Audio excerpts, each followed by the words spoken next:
I want to give an order here that the dredging work should stop immediately so that those who are working here can work without interference. Nĩ mĩario ĩno ya mutongoria wa kiama kia ODM Raila Odinga itumite ambunge ma mwabo wa Jubilee kũiyũrwo nĩ matũkũya makiuga gũtirĩ bĩndĩ Odinga angĩruta watho ta ũcio ũrĩa wagĩrĩirwo nĩ kũrutwo nĩ president tu. Ati kiongozi wa upinzani anatoa order kwa wafanyikazi ya serikali.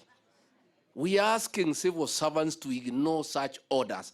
That fellow has no capacity to issue any order to anybody in the government. Ambunge ya mamenereirie Odinga makiuga arathiũrũrũka akirutaga wĩra ũrĩa wagĩrĩirwo kũrutwo nĩ president, makiuga we ni mutongoria wa mũng'ethanĩro na kwoguo ni watho arauna. Ule kiongozi wa upinzani ni anakuja kupeana orders za serikali. Unapeana orders za serikali kama nani? Na sisi tulichagua deputy president na tukachagua Uhuru Kenyatta kama president wa Kenya. Mwena-inĩ wake Ruto ndarĩrĩirie ndereti ĩno na ithenya-inĩ rĩu akarika ndereti-inĩ ya mĩbothi ĩrĩa ĩrutagwo kanitha-ini. Tunasimama kidete na kanisa kwa sababu tunamjua Mungu.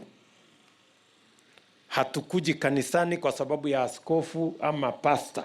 Tunakuja kanisani kwa sababu ya Kristo. Ndũgamano ĩno yũkĩte rĩrĩ gũkoretwo na bara ya kĩũteti gatagatĩ-inĩ ka William Ruto na Raila Odinga, bara ĩrĩa ĩroneka ya kũthimana binya wa kĩũteti mbere ya kĩthurano kĩa mwaka wa 2022. Ngeribotera Inooro TV, njĩtagwo Masi wa Ndia wa Mũrĩithi.